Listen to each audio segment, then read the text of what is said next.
നമസ്കാരം. ഫാം ട്രക്കിന്റെ പുതിയൊരു എപ്പിസോഡിലേക്ക് എല്ലാ പ്രിയപ്പെട്ട പ്രേക്ഷകർക്കും സ്വാഗതം. തിരുവനന്തപുരം ജില്ലയിലെ ചിറയൻകീഴ് പഞ്ചായത്തിൽ സ്ഥിതി ചെയ്യുന്ന പ്രമുഖ സഹകരണ സ്ഥാപനമാണ് മിൽക്കോ. ഈ സ്ഥാപനം എങ്ങനെയാണ് ഈ പഞ്ചായത്തിലെ സമീപ പഞ്ചായത്തിലെ ക്ഷീരോൽപ്പന്ന മേഖലയെ ക്രിയാത്മകമായി സ്വാധീനിക്കുന്നത് നമുക്കൊന്ന് കണ്ടു നോക്കാം. നമസ്കാരം സർ, സാറിനെ ഒന്ന് പരിചയപ്പെടുത്താമോ? നമസ്കാരം, എൻ്റെ പേര് ദിനചന്ദ്രൻ. ഞാൻ സംസ്ഥാന ക്ഷീരവികസന വകുപ്പിൽ ഡെപ്യൂട്ടി ഡയറക്ടറായിട്ട് വിരമിച്ച ആളാണ്. അതിനുശേഷം കഴിഞ്ഞ 13 വർഷമായിട്ട് മിൽക്കോ ഡയറിയിൽ ടെക്നിക്കൽ കൺസൾട്ടൻ്റ് എന്നുള്ള തസ്തികയിൽ പ്രവർത്തിച്ചുകൊണ്ടിരിക്കുകയാണ്. ഇവിടുത്തെ മൂല്യവർദ്ധിത പാലുൽപ്പന്നങ്ങളുടെ നിർമ്മാണത്തിൽ മേൽനോട്ടം വഹിക്കുക എന്നുള്ളതാണ് പ്രധാനപ്പെട്ട എൻ്റെ ജോലി. ഞാൻ ബാംഗ്ലൂർ നാഷണൽ ഡയറി റിസർച്ച് ഇൻസ്റ്റിറ്റ്യൂട്ടിൽ നിന്ന് ഡയറി ടെക്നോളജിയിൽ ബിരുദം നേടിയ ഒരു വ്യക്തിയാണ്. ഏത് വർഷമാണ് ഈ മിൽക്കോ ആരംഭിക്കുന്നത്? 1972 ആണ് ഈ സ്ഥാപനം രജിസ്റ്റർ ചെയ്യപ്പെടുന്നത്. ഒരു പരമ്പരാഗത ക്ഷീര വ്യവസായ സഹകരണ സംഘം എന്ന പേരിൽ എന്ന ഒരു കാറ്റഗറിയിലാണ്. ഇതിൽ 5 വാർഡുകൾ, അതായത് ചിറയൻകീഴ്, വക്കം, കടയ്ക്കാവൂർ, ഈ 3 പഞ്ചായത്തുകളിലെ 5 വാർഡുകളാണ് ഈ സ്ഥാപനത്തിൻ്റെ പ്രവർത്തന പരിധി എന്ന് പറയുന്നത്. ഇതിൽ ഉൽപ്പാദക മെമ്പർമാരുണ്ട്, അതായത് സ്ഥിരമായിട്ട് പാല് ഈ സംഘത്തിലേക്ക് തരുന്ന കർഷകരും അതോടൊപ്പം തന്നെ ഇപ്പോൾ സജീവമല്ലാത്ത ഒരു വിഭാഗം കർഷകരുമുണ്ട്. ഒരു കാലഘട്ടത്തിൽ ഈ പ്രദേശത്ത് പാലിന് ഒരു കേന്ദ്രീകൃത വിപണി ഇല്ലാതിരുന്ന ഒരു സാഹചര്യത്തിലാണ് ഇങ്ങനൊരു കൂട്ടായ്മ ഈ സംഘം രജിസ്റ്റർ ചെയ്യപ്പെടുന്നതിലേക്ക് എത്തിപ്പെട്ടത്. അതിൻ്റെ ഭാഗമായിട്ട് സംഘം പ്രവർത്തനം ആരംഭിച്ചു. അന്നത്തെ പ്രവർത്തനത്തിൻ്റെ ഭാഗമായി അതിൽ നിന്നും സമ്പാദിച്ചെടുത്ത അറ്റലാഭം എല്ലാം കൂടെ സ്വരുക്കൂട്ടി 2005 വ്യാവസായിക അടിസ്ഥാനത്തിലേക്ക് ഈ സ്ഥാപനം പ്രവേശിക്കുന്നു. വ്യാവസായിക അടിസ്ഥാനത്തിലേക്ക് പ്രവേശിക്കുന്നു എന്ന് പ്രധാനമായിട്ട് ഉദ്ദേശിക്കുന്നതിൻ്റെ കാരണം എന്ന് പറയുന്നത് പാല് സംസ്കരിച്ച് വിപണിയിലെത്തിക്കുക. അതായത് മറ്റ് മേഖലകളിൽ ഇപ്പം പാല് സംസ്കരിച്ച് വിപണിയിലെത്തിക്കുന്ന ധാരാളം സ്ഥാപനങ്ങൾ സംസ്ഥാനത്ത് പ്രവർത്തിക്കുന്നു. ഏതാണ്ട് അതേ രീതിയിലേക്ക് 2005 നമ്മളൊരു സംസ്കരണ മേഖല, അതായത് പാലിൻ്റെ സംസ്കരണം എന്നുകൊണ്ട് പ്രധാനമായിട്ട് ഉദ്ദേശിക്കുന്നത് പാസ്ചറൈസേഷൻ അല്ലെ പാസ്ചുരീകരണം എന്നുള്ള പ്രക്രിയയാണ്. അതിൽ വിവിധ ശ്രേണികളിലുള്ള പാല് നമ്മൾ ഉൽപ്പാദിപ്പിച്ച് തുടങ്ങി. അതിൻ്റെ വ്യാവസായിക നാമം ആണ് മിൽക്കോ, അതായത് മേൽക്കടയ്ക്കാവൂർ ക്ഷീരവ്യവസായ സഹകരണ സംഘം എന്ന പേരിൽ രജിസ്റ്റർ ചെയ്യപ്പെട്ട പ്രാഥമിക ക്ഷീര സഹകരണ സംഘത്തിൻ്റെ വ്യാവസായിക നാമം അല്ലെങ്കിൽ ഒരു ട്രേഡ് നെയിം എന്ന പേരിലാണ് മിൽക്കോ അറിയപ്പെടുന്നത്. നാളിതുവരെ മിൽക്കോ കർഷകരെ എങ്ങനെയാണ് സഹായിച്ചിട്ടുള്ളത്? ഏറ്റവും പ്രധാനമായിട്ട് ഒരു സ്ഥിരം വിപണി അവരുടെ പാലിന് കണ്ടെത്തി കൊടുക്കുക എന്നുള്ളതാണ് ഏറ്റവും പ്രധാനമായിട്ട് ഈ സ്ഥാപനം ചെയ്തിട്ടുള്ളത്. പ്രത്യേകിച്ചും ഗ്രാമീണ മേഖല കേന്ദ്രീകരിച്ച് പ്രവർത്തിക്കുന്ന ഒരു സ്ഥാപനം എന്നുള്ള നിലയിൽ പ്രാദേശികമായിട്ടുള്ള ഇവിടുത്തെ കർഷകർ ഉൽപ്പാദിപ്പിക്കുന്ന പാലിന് മുഴുവൻ വിപണി, ഒരു തുള്ളി പാല് പോലും അവർക്ക് നഷ്ടം വരാത്ത തരത്തിൽ സംഭരിച്ച് അതിനെ സംസ്കരിച്ച് വിപണിയിലെത്തിക്കുക. അത് പുരോഗമിക്കുന്നതിൻ്റെ ഭാഗമായിട്ട് ക്ഷീരകർഷകർ പൊതുവിൽ നേരിടുന്ന ഒരു പ്രശ്നം ചാണകത്തിൻ്റെ സംസ്കരണം അല്ലെങ്കിൽ ഗോമൂത്രം പോലുള്ള മറ്റ് വസ്തുക്കൾ ഇതിൻ്റെ കൈകാര്യം ചെയ്യുന്നതിൽ നേരിട്ട ഒരു വലിയ പ്രശ്നമുണ്ട്. അത് പ്രാദേശികമായിട്ട് ചില വീടുകളിലും അല്ലെങ്കിൽ സമീപത്തെ അയൽവാസികളും അല്ലെങ്കിൽ മറ്റ് തദ്ദേശ സ്വയംഭരണ സ്ഥാപനങ്ങളുമൊക്കെ പല സന്ദർഭത്തിലും അതിനെതിരെ പലതരത്തിലുള്ള നിയമ പ്രശ്നങ്ങൾ ഉയർന്നു വരുന്ന സാഹചര്യം ഉണ്ടായിട്ടുണ്ട്. പക്ഷേ അതെല്ലാം ഈ പ്രദേശത്തുള്ളവർക്ക് ഇന്ന് വളരെ നിസ്സാരമായിട്ട് കൈകാര്യം ചെയ്യത്തക്ക തരത്തിൽ ഈ സ്ഥാപനം ഈ പ്രദേശത്തുള്ള ക്ഷീരകർഷകരിൽ നിന്ന് ചാണകം നേരിട്ട് സംഭരിക്കുന്ന ഒരു സംവിധാനം ഏർപ്പെടുത്തിയിട്ടുണ്ട്. ഒരു പാത്രം, അതിനാവശ്യമായിട്ടുള്ള ഡ്രമ്മുകൾ കൊടുക്കുക, ആ ഡ്രമ്മിൽ നിക്ഷേപിക്കുന്ന ചാണകം സമയബന്ധിതമായിട്ട് പോയി സംഭരിക്കുക, അതിനെ ഉണക്കി പൊടിച്ച് ചാക്കുകളിലാക്കി കാർഷിക ആവശ്യങ്ങൾക്ക്, അതായത് വിവിധ ശ്രേണികളിൽ സമ്പുഷ്ടീകരണം നടത്തി കൊടുക്കുക. അത് ഉദാഹരണത്തിന് തോട്ടവിളകൾക്ക് ആവശ്യമായിട്ടുള്ള മൂല്യവർദ്ധിത വളം അല്ലെങ്കിൽ മറ്റ് വാഴ ഗാർഡൻ പൂന്തോട്ടത്തിൻ്റെ ഇതിനാവശ്യമായിട്ടുള്ള അങ്ങനെ പല ശ്രേണിയിലുള്ള ചാണകം പൊടിച്ച് കവറുകളിലാക്കി വിപണനം നടത്തുക. അതിനൊരു നല്ല ഭേദപ്പെട്ട ഒരു മാർക്കറ്റാണ്. അധികം വളരെ ഡിമാൻഡുള്ള ഒരു വസ്തുവാണ്. അത് നമ്മൾ ഏതാണ്ട് തൃശ്ശൂർ ജില്ല വരെ കയറ്റുമതി ചെയ്യുന്നുണ്ട്, അയച്ചു കൊടുക്കുന്നുണ്ട്. അതൊരു വളരെ കർഷകരെ സംബന്ധിച്ചിടത്തോളം ഏറ്റവും വലിയൊരു സേവനമായിട്ടാണ്, അല്ലെ അവർ വളരെ അഭിനന്ദിക്കുന്ന ഒരു കൃത്യമായിട്ടാണ് കണ്ടുവരുന്നത്. അതോടൊപ്പം തന്നെ ഗോമൂത്രം നമ്മൾ സംഭരിക്കുക. ഇതിനെല്ലാത്തിനും പണം കൊടുത്തിട്ടാണ് വാങ്ങുന്നത്. ഇതൊന്നും സൗജന്യമായിട്ടല്ല സംഭരിക്കുന്നത്. പണം കൊടുത്ത് അതിനെ കളക്ട് ചെയ്ത് ഗോമൂത്രമാണെങ്കിലും അതിനെ സംഭരിച്ച് അതിനെ ഈ പെസ്റ്റിസൈഡ്സ്, അതായത് മറ്റ് ഈ അണുനശീകരണത്തിനായിട്ട്, അതായത് പ്രത്യേകിച്ച് ചെടികൾക്കൊക്കെ കൊടുക്കുന്ന വളം, ജൈവ കീടനാശിനി എന്നുള്ള വിഭാഗത്തിൽപ്പെടുത്തി കൊടുക്കുന്ന പഞ്ചഗവ്യം, ഗവ്യാമൃതം, ഇങ്ങനെ പലതരത്തിലുള്ള സമ്പുഷ്ടീകരണ വസ്തുക്കളും നമ്മളുടെ പ്രവർത്തനത്തിൻ്റെ പ്രധാനപ്പെട്ട ഭാഗമാണ്. ഇവിടാണ് നമ്മൾ പാല് സ്വീകരിക്കുന്നത്. അതായത് ഇവിടുത്തെ കർഷകർ ഉൽപ്പാദിപ്പിക്കുന്ന പാല് ഒരു ദിവസം ഏതാണ്ട് 2 പ്രാവശ്യമായിട്ടാണ് ഇവിടെ വരുന്നത്. ഈ കൊണ്ടുവരുന്ന പാല് ആദ്യം നമ്മൾ അതിൻ്റെ ഒരു ചെറിയ ഗുണനിലവാര പരിശോധന നടത്തും പ്രാഥമികമായിട്ട്. അത് പ്രധാനമായിട്ടും നമ്മുടെ ഇന്ദ്രിയങ്ങൾ ഉപയോഗിച്ചുള്ള ഒരു പരിശോധനയാണ്. കണ്ണ്, മൂക്ക്, നാക്ക് ഇത് ചേർത്ത് പരിശോധിച്ചതിന് ശേഷം അതിലെന്തെങ്കിലും നമുക്കൊരു അസ്വാഭാവികമായിട്ട് തോന്നിക്കഴിഞ്ഞാൽ സ്വാഭാവികമായിട്ടും അതിൻ്റെ ഒരു സാമ്പിൾ എടുത്ത് നമ്മൾ നേരെ നമ്മുടെ ലബോറട്ടറിയിലേക്ക് മാറ്റും. ആ ലബോറട്ടറിയിൽ കൊണ്ടുവന്ന് അതിനൊരു വിശദമായിട്ടുള്ള പരിശോധന നമ്മൾ നടത്തുക. പരിശോധന നടത്തി കഴിഞ്ഞിട്ട് അതിൽ ചില ഘടകങ്ങൾ നമ്മൾ ഉറപ്പിക്കണം. ഒന്ന് പാലിൻ്റെ അമ്ലത്വം, പാലിൻ്റെ രുചി, പാലിൻ്റെ മണം, ഇത്തരം ഘടകങ്ങളെല്ലാം പരിശോധിച്ച് അത് നമുക്ക് സംസ്കരിക്കാൻ ഉത്തമമാണോ എന്ന് ഉറപ്പ് വരുത്തിയതിന് ശേഷം ആ പാലിനെ നമ്മൾ സ്വീകരിക്കുന്നത് നമുക്കിവിടെ ഇതിനകത്ത് ഒരു ടാങ്കുണ്ട്. ആ ടാങ്കിലേക്ക് നേരെ ഒഴിക്കുക. ഇതാണോ ടാങ്ക്? ഇതിന് നമ്മൾ പറയുന്നത് ഇതൊരു വേ ബ്രിഡ്ജ്, അതായത് എത്ര ലിറ്റർ പാൽ അല്ലെ എത്ര കിലോ പാല് ഉണ്ട് എന്നുള്ള അറിയാനുള്ള ഒരു സംവിധാനം ഇതിനകത്തുണ്ട്. ഒരു സ്കെയിലും കൂടെ ഇതിനോടൊപ്പം ചേർത്തിട്ടുണ്ട്. ഇതിലേക്കാണ് ഒഴിക്കുന്നത് ഡയറക്റ്റ്. അത് ആദ്യം നമുക്കത് ബ്ലോക്ക് ചെയ്യാം. ബ്ലോക്ക് ചെയ്ത് കഴിഞ്ഞിട്ട് എടുത്തതിന് ശേഷം ഇതിൻ്റെ ലിവർ പൊക്കി കൊടുക്കുക. പൊക്കി കൊടുത്തു കഴിയുമ്പോൾ സ്വാഭാവികമായിട്ടും ഇവിടുന്ന് പാല് നേരെ ആ ടാങ്കിലേക്ക് വീഴും. ഇവിടെ കിട്ടുന്ന പാലെന്ന് പറയുന്നത് അന്തരീക്ഷ ഊഷ്മാവിലുള്ള പാലായിരിക്കും. പാലിനെ സംബന്ധിച്ച് അന്തരീക്ഷ ഊഷ്മാവിൽ അധികം സമയം സൂക്ഷിച്ചു വെക്കാൻ പാടില്ല. കാരണം പെട്ടെന്ന് ചീത്തയായി പോകും. കാരണം ഏറ്റവും പെട്ടെന്ന് ചീത്തയാവാനുള്ള എല്ലാ സാഹചര്യങ്ങളും അടങ്ങിയ ഒരു ഭക്ഷ്യ ഉൽപ്പന്നമാണ് പാലെന്ന് പറയുന്നത്. കാരണം നമ്മൾ പറയും ഒരു സമീകൃത ആഹാരമാണ് പാല്. കാരണം പാലിനകത്ത് കൊഴുപ്പുണ്ട്, പാലിനകത്ത് പഞ്ചസാര കാർബോഹൈഡ്രേറ്റ് ഉണ്ട്, പാലിനകത്ത് മാംസ്യം അല്ലെ പ്രോട്ടീനുണ്ട്. ഈ 3 പ്രധാനപ്പെട്ട ഘടകങ്ങളും അടങ്ങിയിട്ടുള്ള ഒരേ ഒരു ഭക്ഷ്യവസ്തു പാല് മാത്രമാണ്. വേറെ ഏത് നമ്മൾ എടുത്തു നോക്കിയാലും അതിനകത്ത് ഒന്നല്ലെങ്കിൽ മറ്റൊരു ഘടകം ഇല്ലാത്തതാണ്. ഉദാഹരണത്തിന് ഇറച്ചി കഴിക്കുന്നു, അതിനകത്ത് മാംസ്യമാണ് പ്രധാനമായിട്ടുള്ളത്, അല്പം ഫാറ്റിൻ്റെ അംശം ഉണ്ടാവും. ചോറ് കഴിക്കുന്നു, അന്നജം, അതിനകത്ത് കാർബോഹൈഡ്രേറ്റ് മാത്രമേ, അന്നജം മാത്രമേ ഉള്ളൂ. പയറുവർഗ്ഗങ്ങൾ കഴിക്കും, അതിനകത്ത് മാംസ്യം മാത്രമേ ഉള്ളൂ, പ്രോട്ടീൻ മാത്രമേ ഉള്ളൂ. അപ്പോൾ പാലിനെ സംബന്ധിച്ചെന്ന് പറയും ഇത് 3 അടങ്ങിയിട്ടുണ്ട്. അതോടൊപ്പം തന്നെ നമുക്ക് ശരീരത്തിന് ആവശ്യമായിട്ടുള്ള ചില അവശ്യ ഘടകങ്ങൾ, അത് പ്രധാനമായിട്ടും നമ്മൾ ഉദ്ദേശിക്കുന്നത് വിറ്റാമിനുകളാണ്. വിറ്റാമിനുകളും ധാതുക്കളും ഇതെല്ലാം അടങ്ങിയിട്ടുണ്ട്.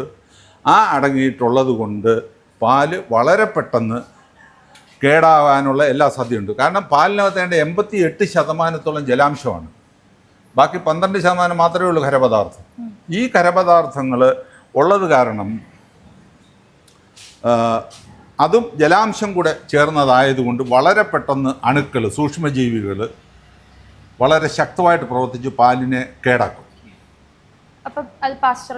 അതിനു മുമ്പ് ആദ്യം നമ്മൾ ചെയ്യുന്ന പാലിനെ തണുപ്പിക്കുക എന്നുള്ളതാണ്. കാരണം തണുപ്പിൽ ബാക്ടീരിയയുടെ വളർച്ച കുറഞ്ഞു വരും.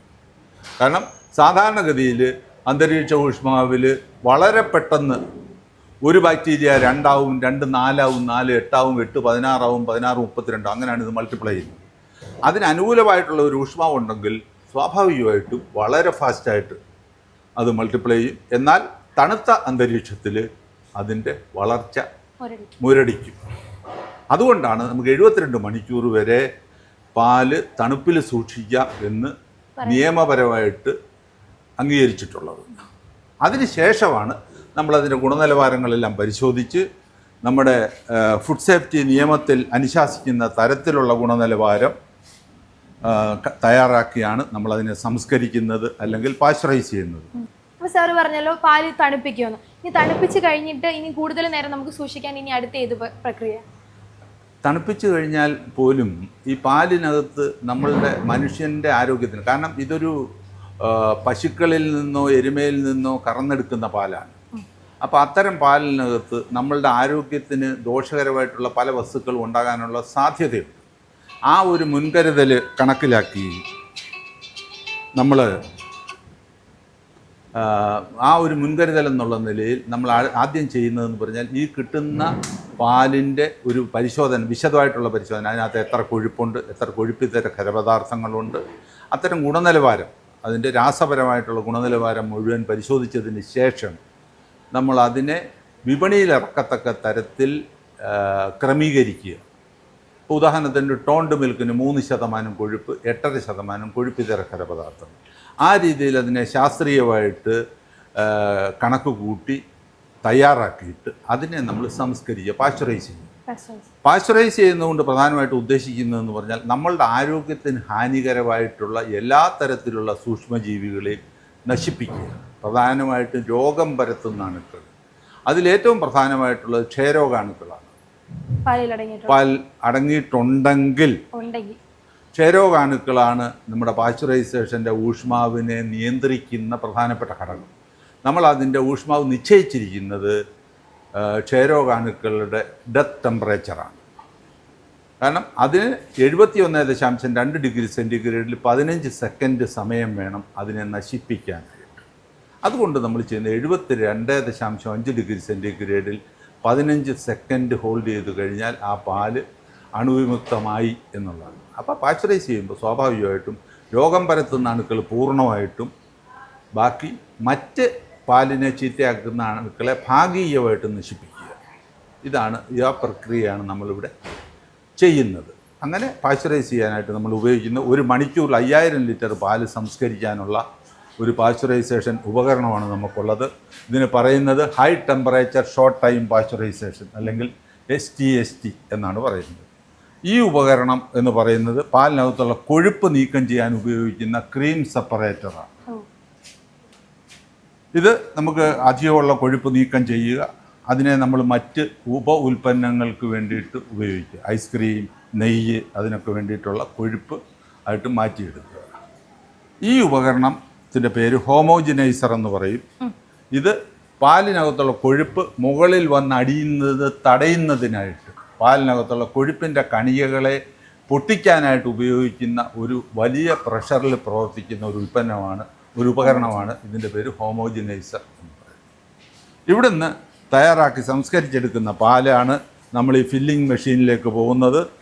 ഈ ഫില്ലിംഗ് മെഷീനിൽ നമ്മൾ പാക്കറ്റ്, സാഷെ, അതായത് ലോ ഡെൻസിറ്റി പോളി എത്തിലിൻ പാക്കറ്റിലാണ് പാക്ക് ചെയ്യുന്നത്. അതിന്റെ പ്രത്യേകത എന്താണ്? ലോ ഡെൻസിറ്റി പോളി എത്തിലിൻ എന്ന് പറയുന്നത് ഒരു പാക്കിംഗ് മെറ്റീരിയലാണ്. പാല് പാക്ക് ചെയ്യുന്നതിന് എപ്പോഴും നമ്മൾ ഉപയോഗിക്കുന്ന വെർജിൻ മെറ്റീരിയൽ ആയിരിക്കും. ഒരിക്കലും റീസൈക്കിൾഡ് മെറ്റീരിയൽ ഇതിന് ഉപയോഗിക്കാൻ പാടില്ല, നിയമവിരുദ്ധമാണത്. അപ്പം നമ്മൾ ഈ ഒരു പാക്കറ്റ് ഓർഡർ ചെയ്യുന്ന സമയത്ത് ഇത് വെർജിൻ മെറ്റീരിയലാണെന്നുള്ളൊരു സർട്ടിഫിക്കറ്റും കൂടെ വാങ്ങി വെച്ചിട്ടാണ് നമ്മളിത് ഉപയോഗിക്കുന്നത്. ഇതിൽ 200 മില്ലി ലിറ്റർ മുതൽ 1 ലിറ്റർ വരെ പല സൈസിൽ അഡ്ജസ്റ്റ് ചെയ്യാവുന്ന ഫില്ലിംഗ് മെഷീനാണ് ഇതിലുള്ളത്. ഇതിൽ അതിൻ്റെ ബാച്ച് നമ്പരും കോഡിങ്ങും എല്ലാം പ്രിൻ്റ് ചെയ്യാനുള്ള ഉപകരണം ഇതിൻ്റെ പുറകിൽ തന്നെ ഫിറ്റ് ചെയ്തിട്ടുണ്ട്. എന്നിട്ട് ഇവിടുന്ന് നേരെ പാക്ക് ചെയ്തിട്ടത് കോൾഡ് റൂമിലേക്ക് മാറ്റി അവിടെ നിന്നാണ് അത് വിപണിയിലേക്ക് പോകുന്നത്. സാറേ, പാല് പാശ്ചറൈസ് ചെയ്യുമ്പോൾ അത് അതിൻ്റെ ഗുണനിലവാരത്തെ ബാധിക്കും?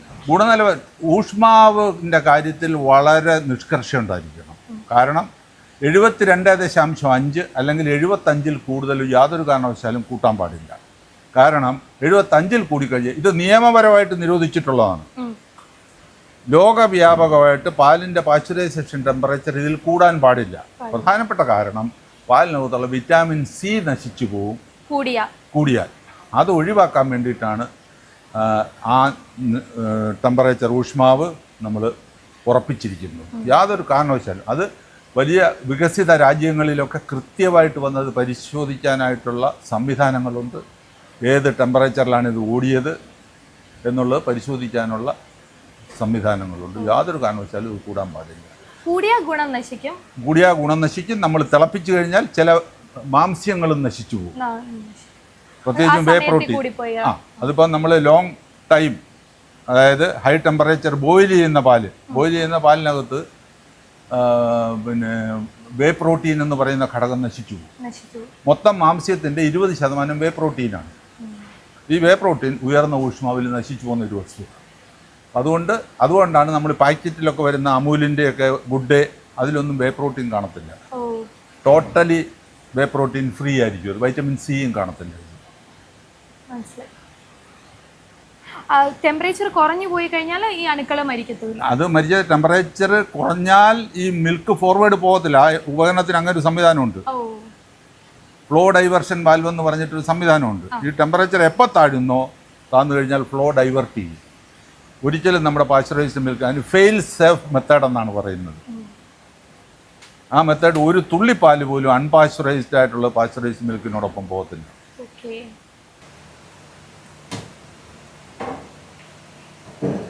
നമ്മളിവിടെ പാല് വാങ്ങുന്ന സമയത്ത് അതിൽ നിന്നും കിട്ടുന്ന അധിക കൊഴുപ്പ്, ആ കൊഴുപ്പിനെ വേർതിരിച്ചെടുത്തിട്ടാണ് നമ്മൾ ഈ മൂല്യവർദ്ധിത പാൽ ഉൽപ്പന്നങ്ങൾക്കായിട്ട് ഉപയോഗിക്കുന്നത്. അത് പ്രധാനമായിട്ടും ഒന്ന് നെയ്യാണ്, രണ്ടാമത് ഐസ്ക്രീം. അതിനാവശ്യമായിട്ടുള്ള ക്രീം എടുത്ത് അതിനെ 24 മണിക്കൂർ നമ്മൾ ഫെർമെൻ്റ് ചെയ്യാൻ, അതായത് അല്പം പുളിരസം വരാനായിട്ട് വെയിറ്റ് ചെയ്യും. കാരണം പുളിരസം അങ്ങനെ വെയിറ്റ് ചെയ്യുന്നതിൻ്റെ പ്രധാനപ്പെട്ട ഉദ്ദേശം എന്ന് പറയുന്നത് ഈ പുളിരസം ഉണ്ടെങ്കിൽ കിട്ടുന്ന നെയ്ക്കൊരു മണം. കാരണം നെയ്ക്ക് കിട്ടുന്ന ഫ്ലേവർ എന്ന് പറയുന്നത് ഡൈഅസറ്റൈൽ ഫ്ലേവർ എന്ന് പറയുന്ന ഒരു ഫ്ലേവറാണ്. ആ ഫ്ലേവർ കിട്ടുന്നതിൻ്റെ ആവശ്യത്തിനായിട്ടാണ് 24 മണിക്കൂർ ഇതിനെ പുളിക്കാനായിട്ട് വെക്കുന്നത്. അതിനുശേഷം നമ്മളിത് വെറും സാധാരണ മാർഗം, ഇത് വലിയ ഉപകരണങ്ങളൊന്നുമില്ല, കൺവെൻഷണൽ മെത്തേഡിൽ കൂടാണ് ഇതിനെ ജലാംശം മാറ്റി ഇതിനെ നെയ്യാക്കുന്നത്. ട്രഡീഷണൽ മെത്തേഡാണ് കംപ്ലീറ്റ്. വേറെ നമുക്ക് automatic സംവിധാനങ്ങളൊന്നും അതിനില്ല.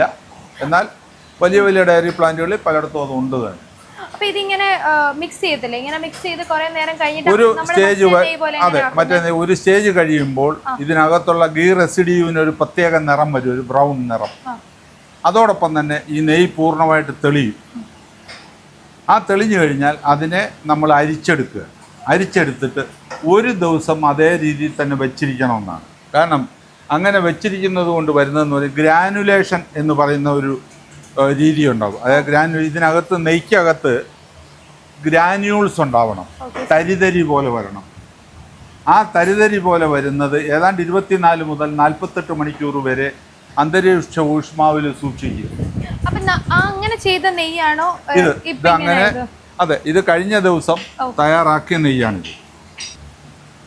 50, 100, 200, 500, 1 litre, 5 litre, 15 litre. Value added products നമുക്ക് പ്രധാനമായിട്ടും ഐസ്ക്രീം, സിപ്പപ്പ്, തൈര്. ഇതിൽ സിപ്പപ്പ് എന്ന് പറയുന്നത് പ്രധാനമായിട്ട് കുട്ടികളെ സംബന്ധിച്ച് വളരെ ആകർഷണീയമായിട്ടുള്ള ഒരു ഉൽപ്പന്നമാണ്. കാരണം ഒന്ന് വിലക്കുറവ്, തുച്ഛമായ വിലയ്ക്ക് വളരെ എളുപ്പത്തിൽ കിട്ടുന്ന, നമ്മളെ സംബന്ധിച്ചിടത്തോളം നമ്മൾ വളരെ നമ്മൾ ലാഭത്തിനേക്കാൾ ഉപരി നല്ല ഉൽപ്പന്നം വിപണിയിൽ എത്തിക്കുക എന്നുള്ളതാണ് നമ്മുടെ ഒരു ലക്ഷ്യം. നമ്മൾ ഏതാണ്ട് 5ഓളം ഫ്ലേവറാണ് പ്രധാനമായിട്ടും ചെയ്യുന്നത് ഇവിടെ. വാനില, സ്ട്രോബെറി, ബട്ടർ സ്കോച്ച്, പിസ്ത, ചോക്ലേറ്റ്. ആണ് ഏറ്റവും കൂടുതലായിട്ട് ഇവിടെ നമ്മൾ ചെയ്യുന്നത്. ഇവിടുന്ന് നമ്മൾ സംസ്ഥാനത്തിൻ്റെ വിവിധ ഭാഗങ്ങളെന്നുള്ളതല്ല, പ്രധാനമായിട്ട് 2 ജില്ലകൾ, തിരുവനന്തപുരം, കൊല്ലം ജില്ലകളിൽ വളരെ നല്ല അളവിൽ ഇത് മാർക്കറ്റിൽ എത്തിക്കുന്നു. ഇത് കഴിഞ്ഞാൽ പിന്നെ നമ്മൾ തൈരും ഐസ്ക്രീമുമാണ്. ഐസ്ക്രീം ഉണ്ടാക്കി നമുക്ക് പോകാം നമുക്ക്. ഇതിൽ ഇവിടെ ഏതൊക്കെ തരത്തിലുള്ള ഐസ്ക്രീം, ഏതൊക്കെ ഫ്ലേവറുള്ള ഐസ്ക്രീമാണ് നിർമ്മിക്കുന്നത്? നമുക്കിവിടെ പ്രധാനമായിട്ട് ഒരു 30ഓളം വിവിധ വെറൈറ്റിയിലുള്ള ഐസ്ക്രീമുണ്ട്. അത് വിവിധ വെറൈറ്റി എന്ന് പറയുമ്പോൾ ഉദ്ദേശിക്കുന്നത് പല തരത്തിലുള്ള ജിയോമെട്രിക്കൽ ഷേപ്പ്, അതായത് കപ്പ്, കോൺ, കലത്തിൻ്റെ ആകൃതി, ഇങ്ങനെ പല രൂപത്തിലുള്ളത്. അതോടൊപ്പം തന്നെ പല ഫ്ലേവറുകൾ. ഏറ്റവും കൂടുതൽ ചിലവാകുന്ന ഫ്ലേവർ എന്ന് പറയുന്നത് വാനിലയാണ്. Vanilla, chocolate, strawberry, butterscotch, jackfruit, black currant, sweet orange, kiwi, അങ്ങനെ എണ്ണിയാൽ ഒടുങ്ങാത്തതെന്ന് ഞാൻ പറയുന്നില്ല, എങ്കിലും ധാരാളമായിട്ടുള്ള വെറൈറ്റികൾ, പല തരത്തിലുള്ള ഐസ്ക്രീം.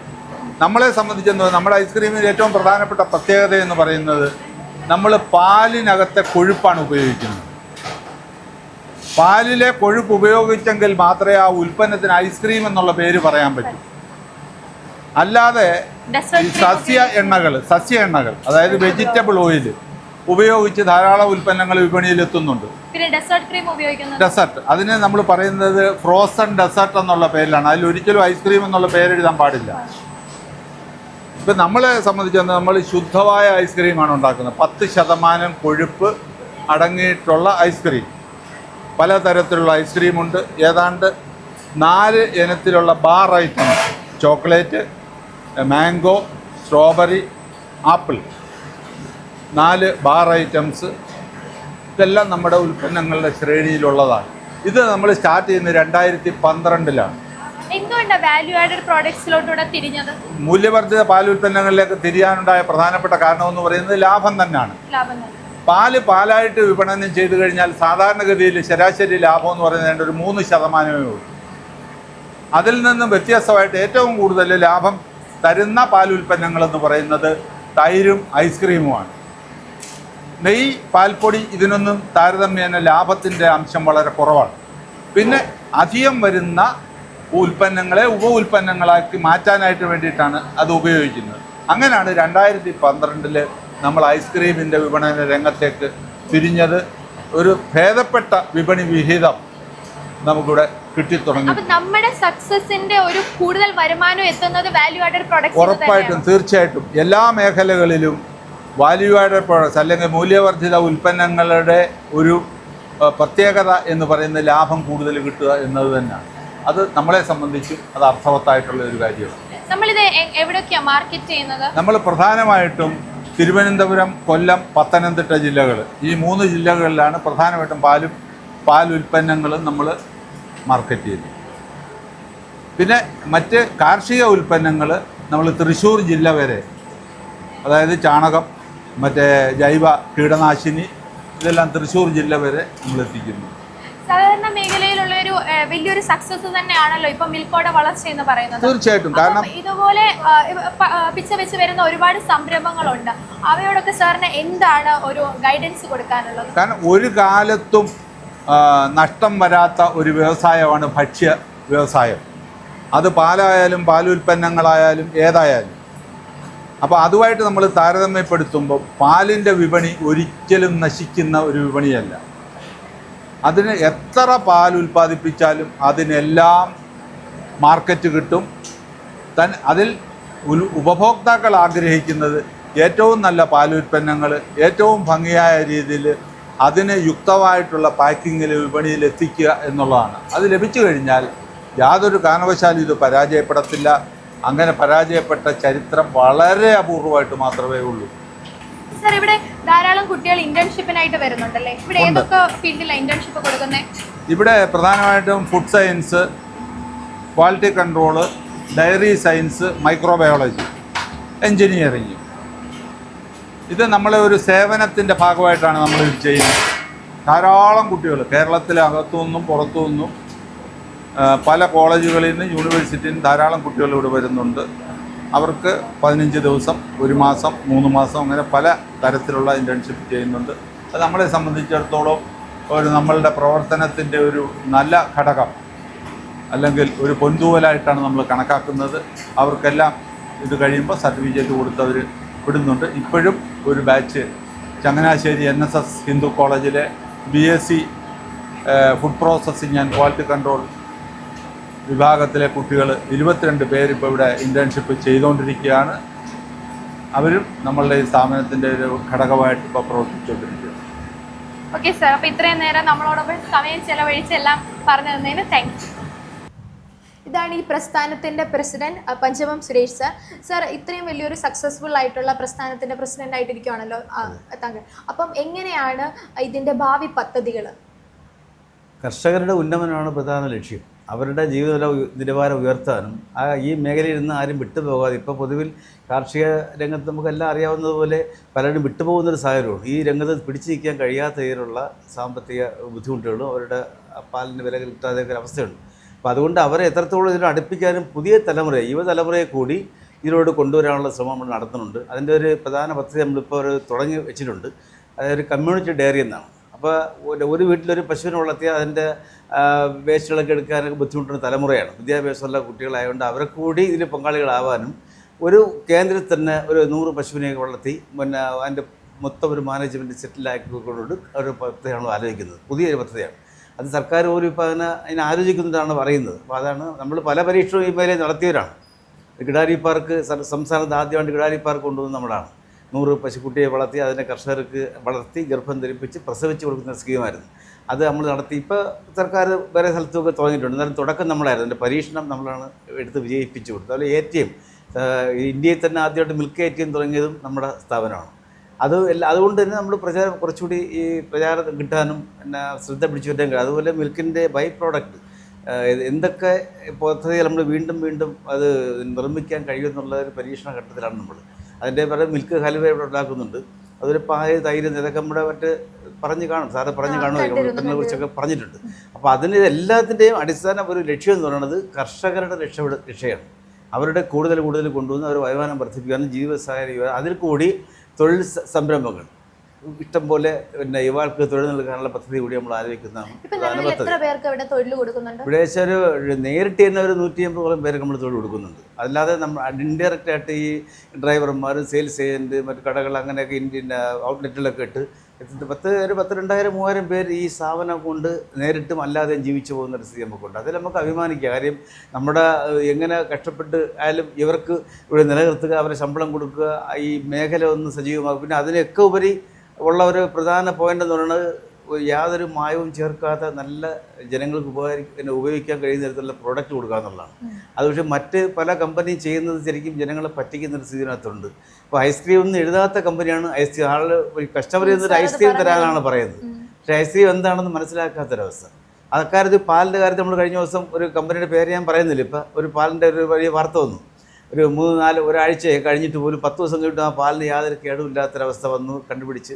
അപ്പോൾ നമ്മൾ അങ്ങനെ ചെയ്യുന്നില്ല. നമ്മുടെ പാല് പിരിയും, ഒരു ഘട്ടം കഴിഞ്ഞാൽ പിരിഞ്ഞു പോകും. അതിന് വേറെ പ്രിസർവേറ്റീവും ചേർക്കാതെ പാലായാലും ഉൽപ്പന്നങ്ങളെല്ലാം അതുപോലെ ഏറ്റവും നല്ല ക്വാളിറ്റിയുള്ള സാധനങ്ങളാണ് നമ്മളെല്ലാം ചില ചേരുവകളെ ചേർത്ത് കൊടുക്കുന്നത്. അതുകൊണ്ട് ഏറ്റവും നല്ല രുചികരമായ ഭക്ഷണമാണ് പദാർത്ഥങ്ങൾ കൊടുക്കുന്നുള്ള നമുക്ക് അഭിമാനിക്കാവുന്ന കാര്യമാണ്. ജനങ്ങൾ അംഗീകരിക്കുന്നുണ്ട്. എന്നാൽ മറ്റ് മൾട്ടി കമ്പനിയെ പോലെ പരസ്യം ചെയ്യാൻ നമുക്ക് കഴിയുന്നില്ല. അത് നമ്മുടെ സാമ്പത്തിക നില അതിനെ അനുവദിക്കുന്നില്ല. അല്ലെങ്കിൽ TV ഒരു പരസ്യം കൊടുത്തു കഴിഞ്ഞാൽ കോടിക്കണക്കിന് രൂപ ചിലവാക്കി കഴിയുന്നില്ല. അതുപോലെ അവിടെ സാധനം നമ്മൾ ഇത് ഉൽപ്പന്നങ്ങൾ എത്തിക്കാനും കഴിയില്ല.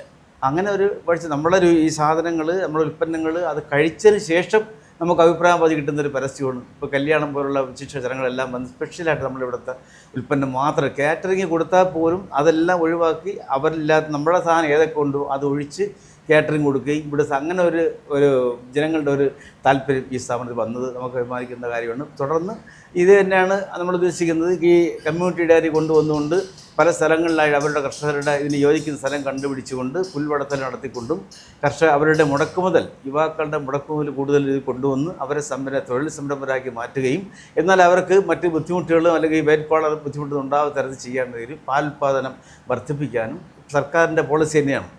കാര്യസമ്പത്ത് വർദ്ധിപ്പിക്കാനും സ്വയം പര്യാപ്ത പാലിൻ്റെ നേടാനും ഞങ്ങളെക്കൊണ്ട് എന്ത് കഴിയും അത് ചെയ്യാനുള്ള ഒരു പദ്ധതിയൊക്കെ നമ്മൾ ബോർഡ് മെമ്പേഴ്സ് ആലോചിച്ചുകൊണ്ട് ആണ് പ്രധാനമായിട്ട് ചെയ്യാൻ കഴിയുന്നത്. ഓക്കെ സാർ, പാല് മാത്രമല്ല കർഷകരുടെ ഏത് ഉൽപ്പന്നവും സംഭരിച്ച് വിതരണം ചെയ്യുന്ന ഒരു സംഭരണ വിതരണ കേന്ദ്രമുണ്ട് ഇവിടെ.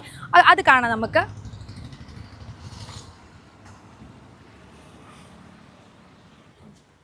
സർ ഇവിടെ വരുന്ന ഈ മുട്ടയൊക്കെ കർഷകരിൽ നിന്ന് നേരിട്ട് കളക്ട് ചെയ്യുന്നതാണോ? ഈ മുട്ട നമ്മളെ കർഷകരിൽ നിന്ന് സംഭരിക്കുന്ന കൂടെ ഒപ്പം തന്നെ നമ്മൾ മിൽക്കോടെ കയറാൻ തന്നെ ഒരു മുട്ട കോഴി വളർത്തൽ കേന്ദ്രം ഇവിടെ ഉണ്ട്, ഫാമുണ്ട്. ആ ഫാമുണ്ട്. അവിടുന്ന് നാടൻ മുട്ടയാണ് ഈ ഇരിക്കുന്നത്. ഇതെല്ലാം ഇവിടെ അടുത്തുള്ള കർഷകരിൽ നിന്ന് കളക്ട് ചെയ്ത പച്ചക്കറികളാണോ? ഇവിടുന്നുള്ള പരിസരത്തുള്ള കർഷകരുടെ പിന്നെ അവിടെ